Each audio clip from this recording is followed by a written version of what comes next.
1988 von Kanada nach New York.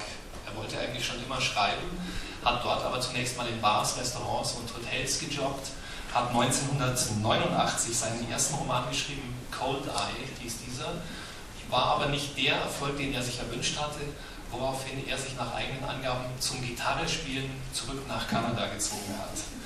Zu unser aller Glück blieb er dran und schrieb Ende der 90er Jahre den ersten Band der Serie, die so erfolgreich geworden ist. Gefrorene Seelen heißt dieser erste Band bei uns in Deutschland, und damit kam dann auch der internationale Erfolg.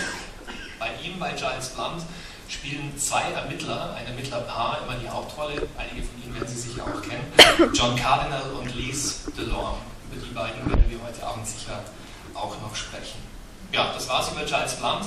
Gleich mit ihm auf die Bühne kommt noch Hans-Jürgen Stockerl. Sie kennen garantiert seine Stimme von Radiohörspielen, von Dokumentationen, von Serien. Er ist auch gefragter Schauspieler, er steht auf Theaterbühnen, und ich freue mich auch, dass er heute Abend die deutschen Teile dieser Lesung gestalten wird. So, jetzt aber herzlich willkommen in München. It's a great honor to present you Mr. Giles Blunt und Hans-Jürgen Stockerl.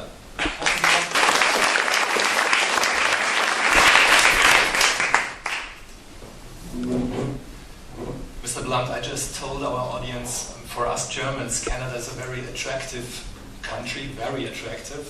So it's kind of a dreamland. What's your opinion about your own country? Well, it's really nice. It's very nice to come here to Munich because it's a lot warmer here than it is in Canada right now. I can tell you, we've got about 4 feet of snow and it's minus 12 or so Celsius. Okay. So it's nice to be here. Personally, I find Canada quite exotic because I lived in the United States for 20 years, so it's still kind of foreign to me. Mm-hmm. It's a mixture of being home and yet foreign. Mm-hmm. Has the distance being in New York for a long time changed your image, your opinion about your own country? Yes, in some ways. I mean, I find hockey incredibly boring, for one thing, unlike most of my countrymen. And I find Canadians, I don't mean this harshly, but they're sort of charmingly smug, pleased with themselves for not being American, which I find irritating sometimes. I have strong disagreements with American politics, but I love American people and I love American culture. So I find it annoying when Canadians just automatically say, it's American, it's not bad. It's silly. But a lot of people say Canada is the better USA. Those would be Canadians. Yeah. No, I know what you mean. There are liberal Americans kind of envy Canada because it has institutionalized many of the things that they can only dream of happening in the States, like a good healthcare system. Ich habe in einem seiner Bücher einen sehr bemerkenswerten Satz gefunden über Kanadier und über Engländer. Kanadier heißt es da, sagt ein Protagonist, Kanadier sind ein Mittelding zwischen bornierten Engländern und aufdringlichen Amerikanern. I just told our audience that one of your protagonists says Canadians are a mixture, a combination of small-minded English people and pushy Americans. Do you agree? I think my translator said that. I don't think I would put it quite that way, but I know what you mean. Yes, Canadians are a mixture of English reserve and Canadian and American brashness. They fit somewhere. I find it's a nice, comfortable space in the middle. I find Australians are quite similar. They might lean a little bit more towards the American brashness, I think, but we get along great with Australians. And what about the Canadian crime literature? Would you call it a special genre compared to the US? No, I wouldn't. I think of it, crime fiction around the world as being basically all in the same group, and I don't think other Canadian writers see themselves as in competition just with Canadian authors. They want to be in competition with all the crime writers around the world, the Swedes, Germans, British, especially the British, and Americans. Talking about British, your parents emigrated from England to Canada. Right. So when you look back to your childhood, did you feel more like a British boy or more like a Canadian boy? I felt like both. I was English at home and Canadian at school. It was actually that's the typical immigrant experience, I suppose. The language was the same, but my parents, it was like they never arrived in Canada. It's just, I don't know if Germans are like this when they move to a foreign country. They just settle down and become as English as possible. Against all odds, they stay English. It's really quite funny. I guess we are similar. Sind wir auch so, wenn wir im Ausland sind? Ich vermute schon. Yeah. Okay, so if it's okay for you, we'll start the reading. Sure. Yeah. In Deutschland ist Giles Blunt zweites Buch aus dieser Reihe, jetzt neu als Taschenbuch veröffentlicht worden. Kalter Mond, hier ist es, im Original Black Fly Season. Vielleicht sollten wir das noch klären. The Black Flies, das sind Kriebelmücken auf Deutsch. The Black Flies are a problem, and it's certain season. Do you have them in German? I don't know if we have the Kriebelmücken. Ja? No? Manche schütteln den Kopf, andere nicken. Ja, haben wir Kriebelmücken? we do have flies, but you don't know if you have them. Okay. It's like having vampires. You know if you have them. Okay, wir wollten allerdings weniger, glaube ich, über Mückenprobleme oder ähnliche biologische Phänomene sprechen, sondern über kalter Mond. Wir haben uns Folgendes gedacht, wir starten mit Giles Blunt, der in Englisch starten wird und dann wird Hans-Jürgen Stocker übernehmen und wir werden Sie auch ein bisschen durch die Handlung führen. So, if it's okay for you, we can start with the English part. Perhaps you should explain, if necessary. I'm reading from a later part of the book. This is just to confuse you. I'm reading from chapter 27, and Hans-Jürgen is going to be reading from an earlier part later on, but I don't think it will be problematic. Maybe I'll say one sentence. Genau, weil er wird aus Kapitel 27 lesen. Zu diesem Zeitpunkt ist bereits ein Mord geschehen, ein sehr unangenehmer, unappetitlicher Mord, ein Ritualmord. Und ich glaube, es kommt jetzt auch noch zu einem zweiten Mord. And perhaps just to introduce the scene, this is a scene where Delorme and Cardinal go to the forensics specialists in Toronto to discuss whether a bullet is the same as another bullet with a ballistics expert. Among other possibilities.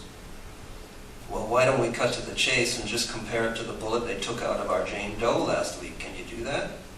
Did you bring the case number? Cardinal opened his briefcase and pulled out a form. He read the number and then went over to a shelf full of little plastic drawers, the kind home handymen used to store doodads. He pulled one out, extracted the bullet that had been taken from Terry Tate's skull, and stuck it under the left-hand lens of his microscope with a bit of beeswax. As you know, Detective, it could also be from a J.C. Higgins Model 80. Thank you for informing me, Delorme said. What I really want to know, though, whenever you're ready to tell us, and don't let me rush you or anything, is whether it's the same gun. The lance and grooves and even the twists aren't going to tell us that on their own, right? Oh my, go to the top of the class, Van said. He adjusted the left bullet, then the right. After a moment he said, the thing about Colts is they have distinctive skid marks, the marks made when the round is chambered. In any case, I can tell you right now, it's the same gun. Take a look for yourself. He rolled his chair aside, and Delorme bent over the eyepiece.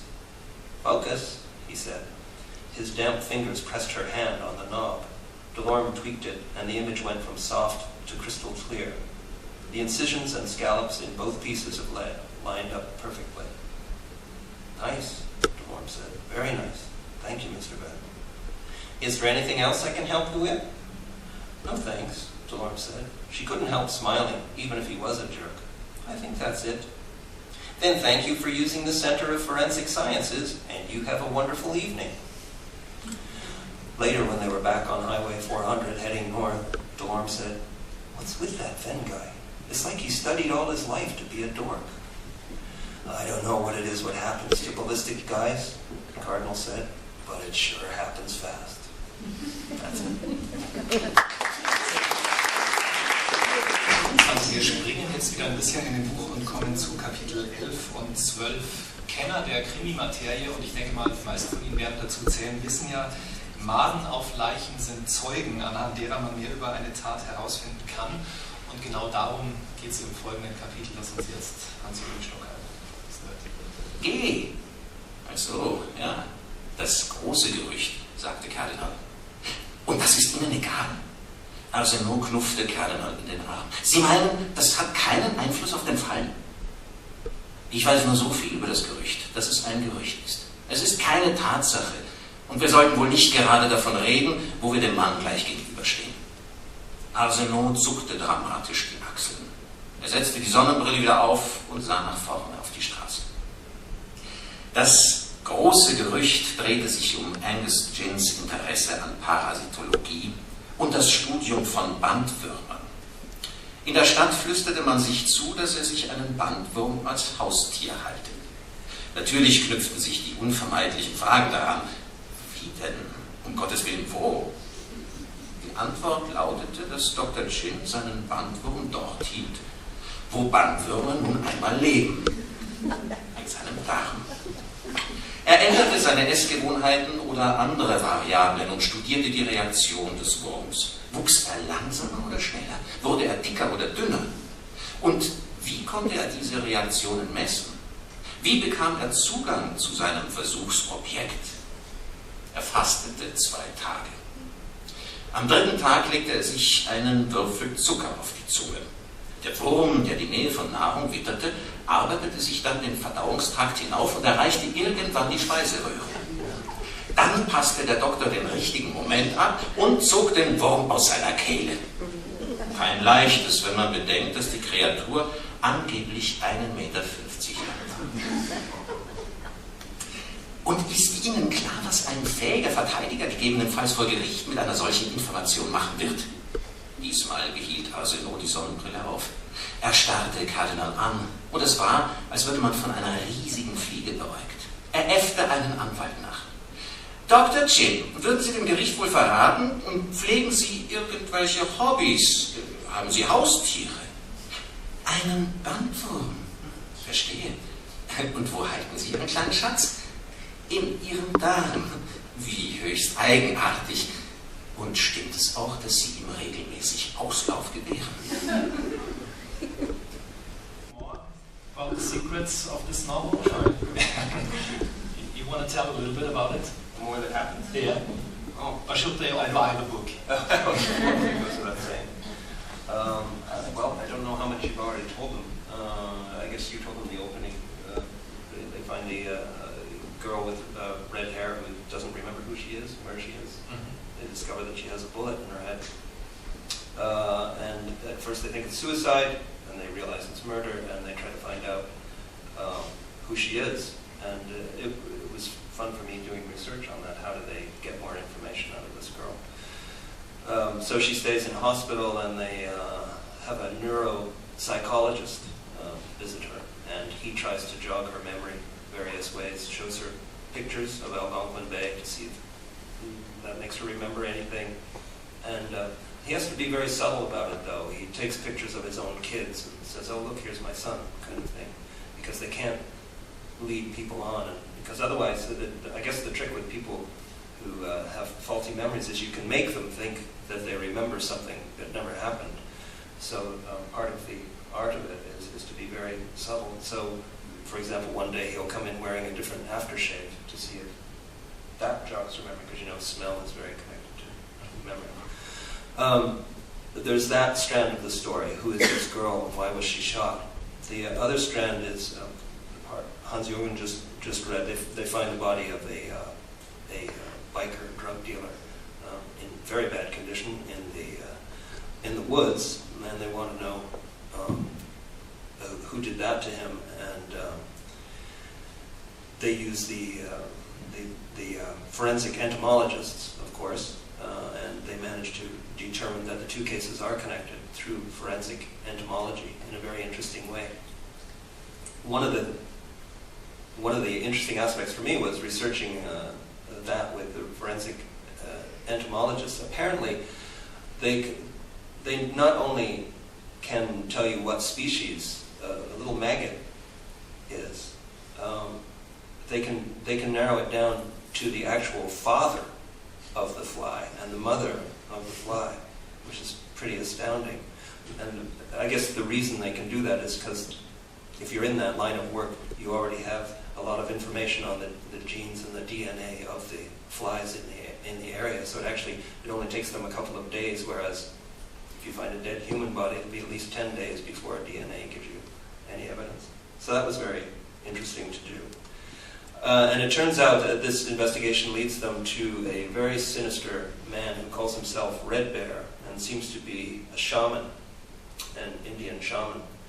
But he turns out to have a very different background indeed. He's been raised in an evil religion, as a cult, I guess, is the word, that may or may not originally have involved human sacrifice, but the way he interprets it, it does. And he uses it to get rid of all his drug gang rivals and to whip into shape, to improve the business sense of the very inept drug gang that he has taken over.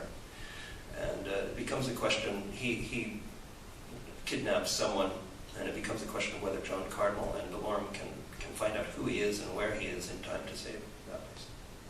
Also Sie merken schon eine sehr vielschichtige Geschichte mit mehreren Morden, mehreren Ebenen. Was allerdings immer gleich bleibt bei der Serie von Giles Blunt, das ist der Ort. Alle Folgen spielen in und um Algonquin Bay. Is it based on your hometown, North Bay? It's very close to North Bay, Ontario. And in fact, the shopkeepers up there tell me I should stop saying the things I'm saying because it will ruin the tourist trade. Yeah, because it's not very flattering. No. That's one of those things that goes back to having been away, lived in New York. I come back and see, that half of the main street is missing. But if you live there while it happened, you don't notice that half of Main Street is missing. It's pretty obvious when you come back. So things like that, and yes, the black flies. There's other problems that I haven't gotten into yet. One of the things that interests me about it is that it's in an area where you get 3 different police forces involved. You have the local police that John Cardinal is involved with. You have the provincial police, the OPP. They handle traffic things, but also they handle the lakes, and they handle drug offenses, so they often have to work together. And there's the RCMP, who handle drugs on a national scale and any international crime. So if an American ends up dead in North Bay, then the RCMP will be involved. And like anywhere, if you get 3 police forces involved, you have 3 times as many chances for mistakes, and everybody's angry at each other and protecting their turf, so it's very interesting to do. So generally speaking, do you try to avoid cliches about Canada in showing ugly places, industrial places? So that's not a joke, Christian. Yeah, I do. I know, yes, how the sort of general nice version of Canada that everybody's aware of. Yeah, there wouldn't be much story there. Well, except for Walt Disney. But for crime novels, no, you have to get into other stuff. There are other sides that, of course, the tourists don't see. That being said, there really are only 1.5 murders a year in a place like North Bay, and so in that respect, it has to be a different city because you have to give Cardinal something to do. So I'm afraid time is running out, but there's one more question. What about Cardinal and Delorme? Will they ever have an affair? I don't know, actually. I don't know. In the latest book, John Cardinal's wife dies in chapter 1, so he's now single again. And so it could happen, but it's probably too soon. And I don't like to know ahead of time myself. It keeps it interesting for me to figure it out as I go along. Okay. So thank you very much, Giles. Thank you. For now. Pleasure to be here.